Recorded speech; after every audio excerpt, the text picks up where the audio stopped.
আমরা পৃথিবীতে বাস করি, আর পৃথিবীতেই বিভিন্ন প্রজাতির অসংখ্য প্রাণী বাস করে। আমাদের অনেকের মনেই এই প্রশ্ন আসে যে এত প্রকার প্রাণীর সৃষ্টি হলো কিভাবে। আর তারও আগে যে প্রশ্নটি আমাদের মনে আসে সেটি হলো, যে পৃথিবীতে এত প্রকার প্রাণীর বাস, সেই পৃথিবী তৈরি হলো কিভাবে। আজ আমরা এই পর্বে পৃথিবীর সৃষ্টি সম্বন্ধে বিজ্ঞানসম্মত তথ্য জানব।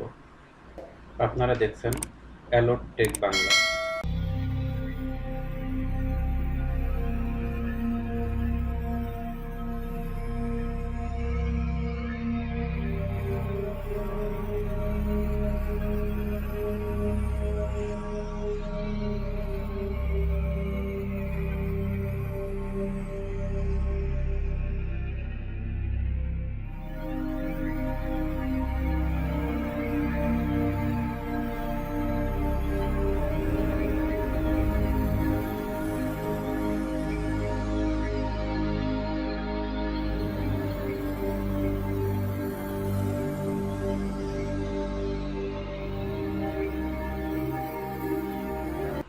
আজ থেকে প্রায় 4.6 বিলিয়ন বছর আগে একটি বিরাট আকৃতির মেঘ মহাশূন্যে ভাসমান অবস্থায় ঘুরে বেড়াচ্ছিল, যেটি মহাকর্ষ বলের প্রভাবে আস্তে আস্তে ঘন হতে শুরু করে এবং এর চারপাশের গ্যাসীয় পদার্থগুলি ও বিভিন্ন পাথরের খণ্ড মহাকর্ষ বলের প্রভাবে এর কেন্দ্রের দিকে জমা হতে শুরু করে।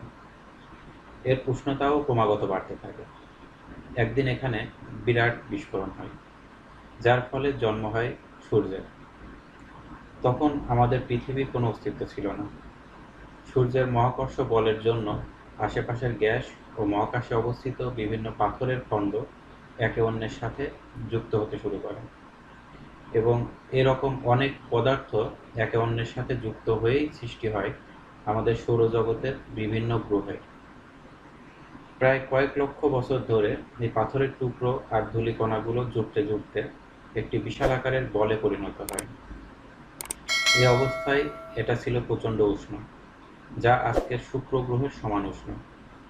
আজ থেকে প্রায় 4.5 বিলিয়ন বছর আগে ভূপৃষ্ঠে আগ্নেয়গিরির উদ্গীরিত লাভায় পরিপূর্ণ। এ অবস্থায় ভূপৃষ্ঠের উষ্ণতা প্রায় 1200 ডিগ্রি সেলসিয়াস। তখন এখানে অক্সিজেনের কোনো অস্তিত্ব ছিল না, আর পৃথিবীর বুকে তখন ঝরে পড়ছে গ্রহাণু। এগুলো ভূপৃষ্ঠে তৈরি করছে লাভার নদী, আর এই গ্রহাণুগুলো আসলে পৃথিবীরই প্রতিবেশী। এরা ক্রমাগত পৃথিবীকে ধাক্কা দিচ্ছে। এবার দেখুন একটি নতুন গ্রহ, এটা ক্রমশ পৃথিবীর দিকে এগিয়ে আসছে, প্রতি সেকেন্ডে প্রায় 15 কিলোমিটার গতিবেগে, অর্থাৎ বন্দুকের গুলির থেকেও প্রায় 20 গুণ বেশি গতিবেগে। এই নতুন গ্রহটা থেকেই জন্ম নেবে আমাদের চাঁদ।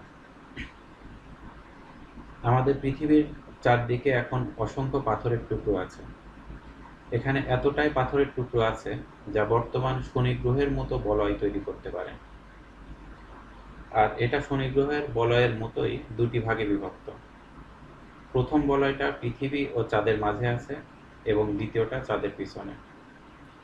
আর এই বলয় থেকেই গ্রহাণুগুলো অনবরত পৃথিবীতে এসে পড়ছে। এখনো পর্যন্ত আসল গ্রহাণু বৃষ্টি শুরু হয়নি। এবার এই বলয় ধীরে ধীরে মাধ্যাকর্ষণ শক্তির প্রভাবে একটি 3000 কিলোমিটার চওড়া গোলকপিণ্ডে পরিণত হয়ে যায়। আর এভাবেই জন্ম হলো আমাদের চাঁদের। এখনো পর্যন্ত চাঁদের গায়ে কোনো দাগ নেই, আর এটা এখন আমাদের পৃথিবীর খুব কাছে রয়েছে, আর সে কারণেই চাঁদকে অনেক বড় বলে মনে হচ্ছে।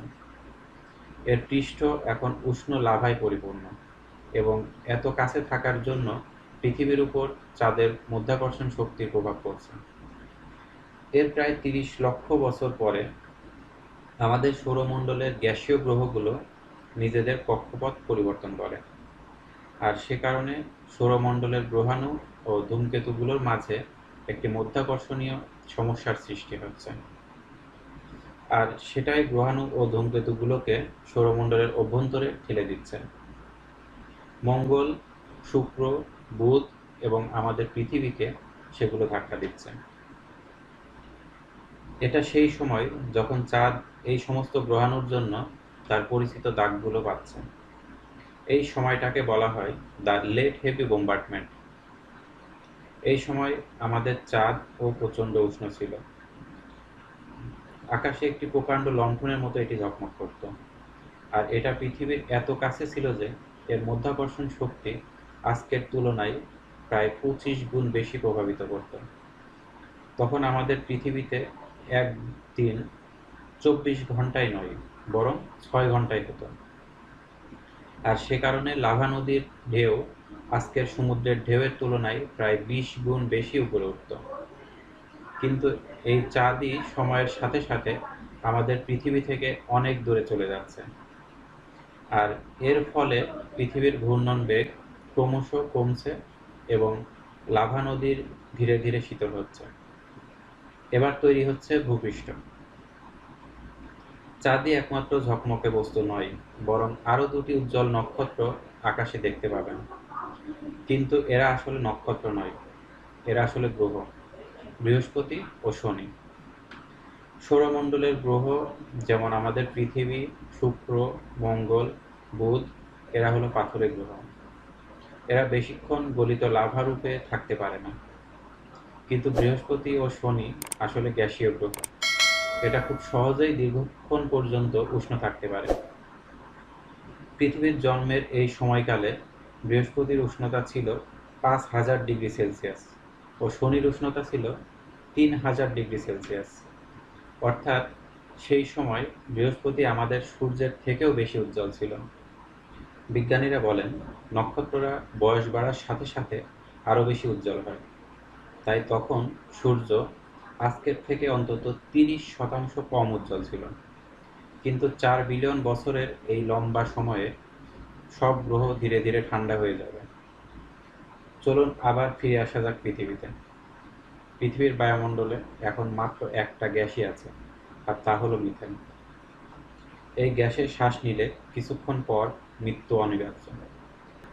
দ্য লেট হেভি বোম্বার্ডমেন্টের জন্য পৃথিবীতে অনবরত ধূমকেতু বৃষ্টিও হচ্ছিল, আর এরাই পৃথিবীতে পানি এনেছিল। আর এই পানিই পৃথিবীতে সমুদ্র সৃষ্টি করেছিল।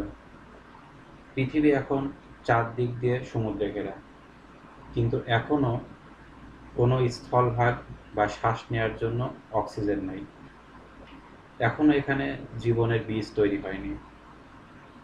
এরপর কি হয়েছিল? পৃথিবীতে জীবনের সূত্রপাত কিভাবে হয়েছিল তা কি আপনারা জানেন?